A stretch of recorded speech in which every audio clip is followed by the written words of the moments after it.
ఉన్నది చాలు, అర్థమైందా? నేను ఆల్రెడీ తవ్వుకొని నేను దిగిన గుంత చాలు నాకు. నువ్వు ఏం చేస్తావు నాకు అనవసరం. ముందు దీన్ని చెడగొట్టు. సరే డాడీ, ఈ పెళ్లి చెడగొట్టి ఎలాగైనా వాళ్ళిద్దరిని మంచి స్టూడెంట్స్గా మారుస్తాను డాడీ.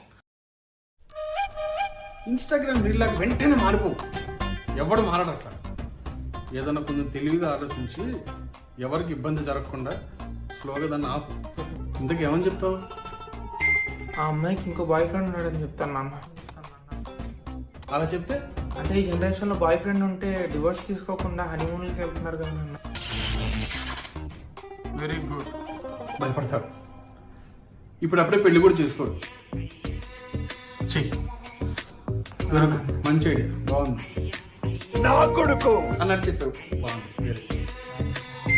వాడు ఇదే కాదు, ఇంకెప్పుడు పెళ్లి చేసుకోడు. అవును నాన్న, అందుకే. హలో రే, మనం ఈ పెళ్లి చేయడం కరెక్ట్ కాదురా.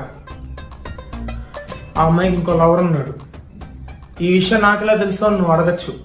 విట్నెస్ కోసం ఫోన్ చేసినప్పుడు ఆ అమ్మాయి సెకండ్ లవరే ఫోన్ ఎత్తాడు. విట్నెస్ గా ఎవరెవరు సైన్ చేయబోతున్నారో వాళ్ళందరి చేయి ఎరగొడతాను, పెళ్లి చేసుకోబోయేవాడిని చంపేస్తాను అని చెప్పి బెదిరించాడు. హలో, పెట్టేసి ఉంటాడు.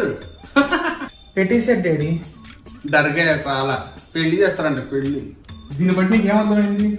ఎవడి గుంత వాడే తవ్వుకోవాలి. ఎవడి గుంత తవ్వడానికి అస్సలు హెల్ప్ చేయకూడదు.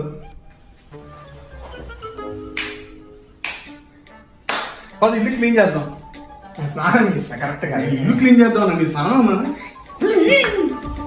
hands up everybody hands up hey hands up